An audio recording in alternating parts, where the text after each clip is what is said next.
Hey, did you know there was once a small town in Ohio where nearly everybody became afraid to open their mail?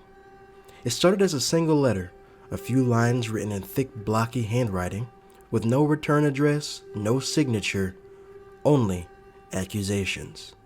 Then another one arrived, and another, and hundreds more. And they revealed secrets no one was supposed to know, just lies, affairs, and scandals. And they all came from a writer who seemed to know everything. This is the mystery of the Circleville Letters.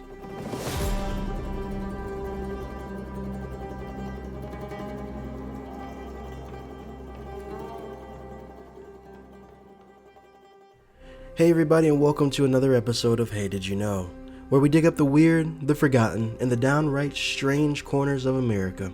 I want to thank you guys for joining me on another episode. We are 5 episodes in. This is episode number 5.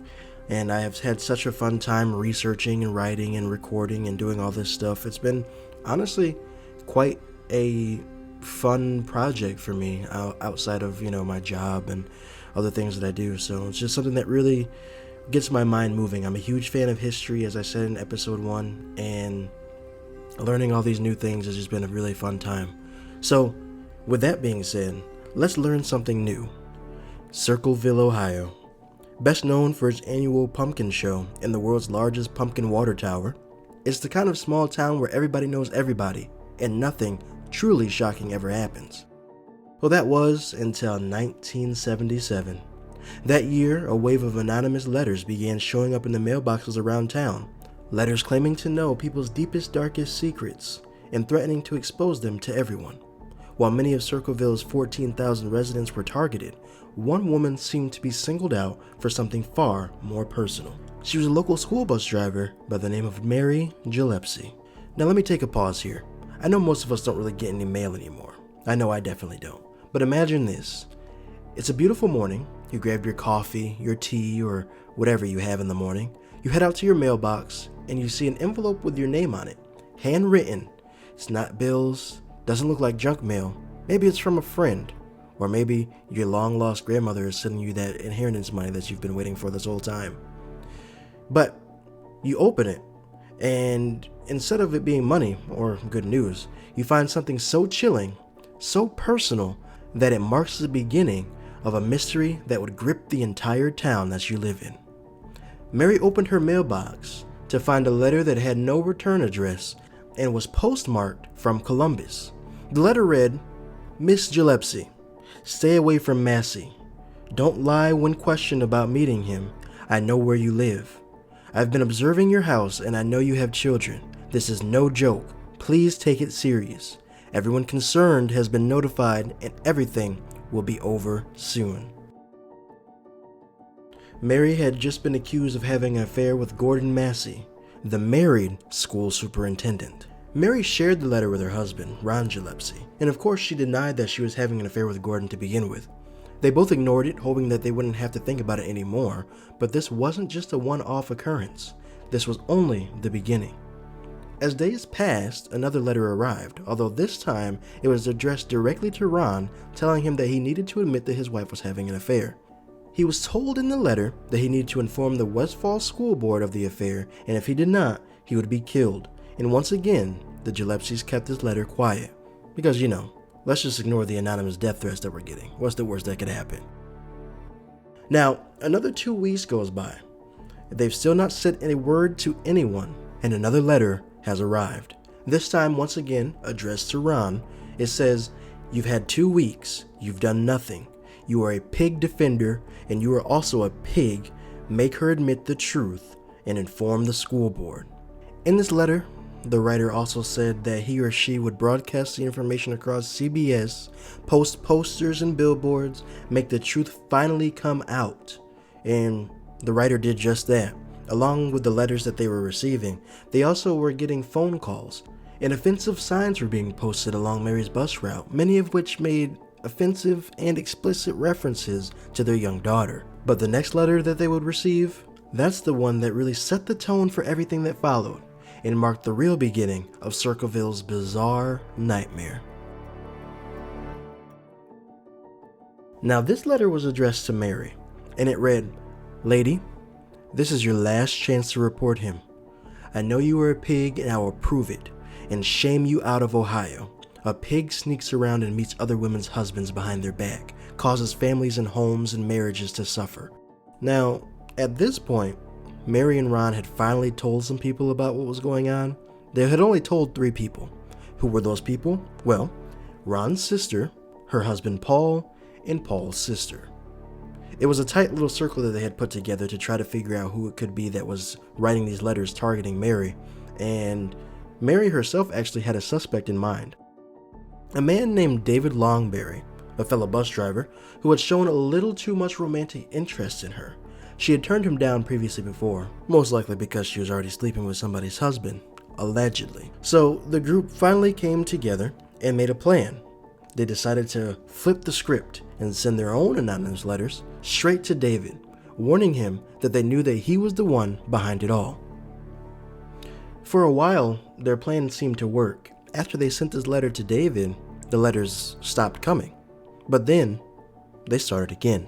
And when they did, tragedy followed. On August 19th, 1977, Ron received a phone call. Nobody knows exactly what was said, but whatever it was, it really seemed to set him off. According to his children, Ron grabbed his gun and stormed out of the house, saying he was going to confront the mysterious letter writer once and for all. But, unfortunately for Ron, he never made it back. Soon after he left the house, he was found dead in his truck, which had crashed into a tree. The local sheriff, Dwight Radcliffe, ruled it an accident, claiming that Ron's blood alcohol level was very high at the time of his death. But that's the strange part. Sheriff Radcliffe initially believed that Ron's death might have been the result of foul play, but then out of nowhere, he changed his mind, deciding that it was an accident after all. So why the sudden switch? Well, the top suspect in the case passed a polygraph test, which I guess was good enough for the sheriff to decide it's actually just an accident. According to the report, Ron's blood alcohol level was supposedly twice the legal limit, but to everybody that knew him, his friends, his family, it just didn't make any sense. Ron wasn't a heavy drinker, and some people even said they had never even seen him drunk a day in his life. And to be fair, if you listen to what I said originally, Ron had literally just left the house.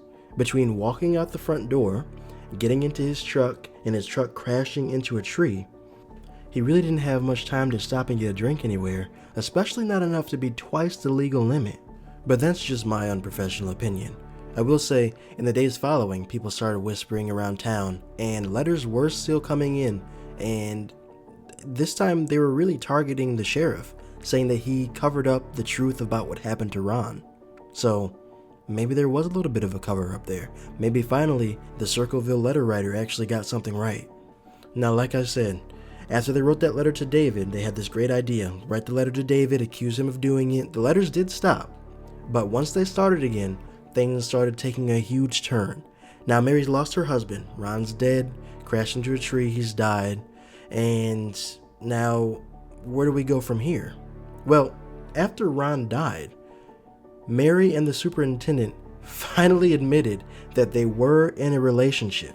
But they both swore that it didn't start until after the letters began. So now, these letters have arrived at Mary's house, and she's trying to prove to her husband that she wasn't having these affairs. She's trying to prove to the town that she wasn't having these affairs. Her husband's now died for her, trying to fight for her and their family.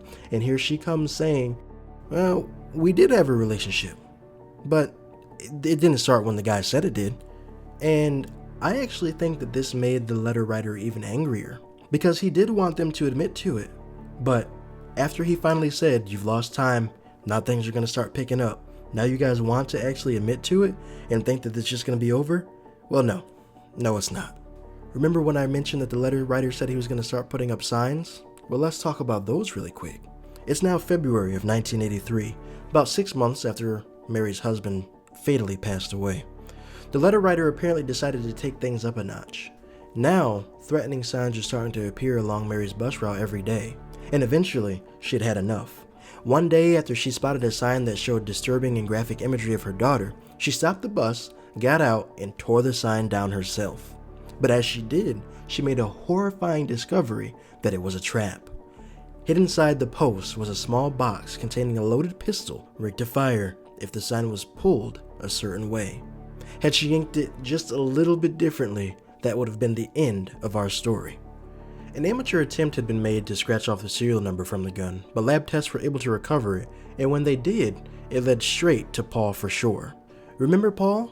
He was a part of Ron and Mary's group of people that were trying to figure out who was sending these letters to Mary in the first place, and they had sent the letter to David Longberry. You remember. I love a good callback. But anyway, now he's separated from Ron's sister, and when he was questioned about the gun, he said it was stolen and he just never reported it, which is a likely story. That's everybody's story when their gun is missing.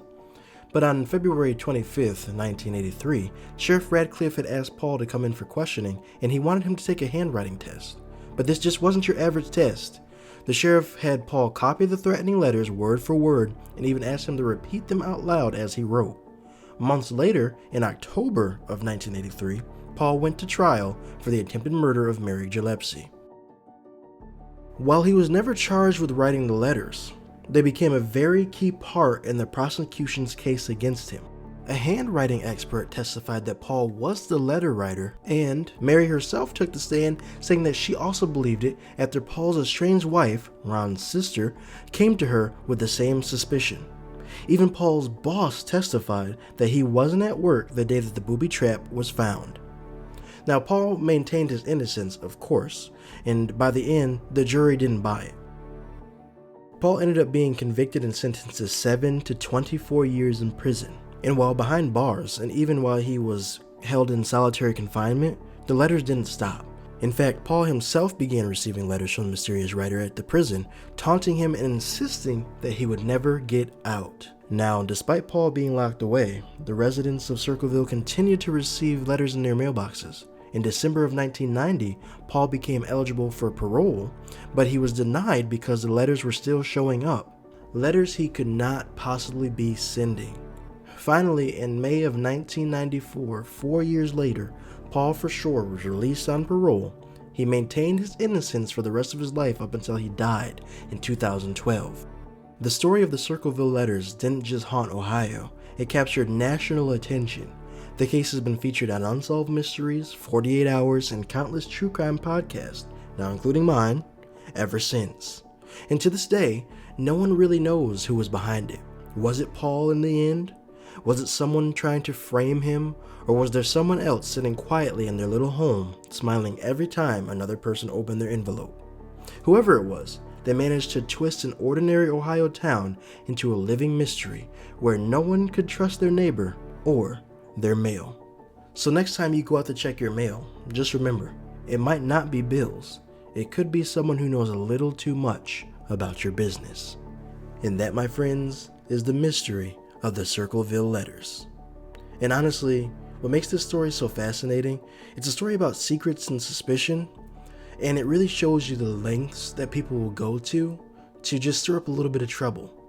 Because you look at modern day, you have these people on the internet, TikTok, Twitter, whatever you want to say, and there's all this drama going on. Back then they didn't have that.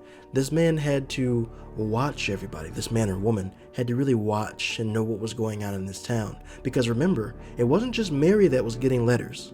It was the entire town of Circleville. But Mary's story just seemed to be a little bit more extreme, I guess you can say. But she really wasn't the only one being tortured here. Granted, hers was worse, but the whole town was getting these letters. So think about that. The lengths that somebody will go through just to stir up a little bit of trouble. I want to thank everybody for listening to another episode of Hey Did You Know? If you enjoyed this episode, please share it with a friend, and please don't forget to follow wherever you're listening so you don't miss the next episode, because next time we're diving into the story of Sarah Josephia Hale, the woman who helped turn Thanksgiving into the holiday that we know today. Have a wonderful rest of your day, and I will see you all next time.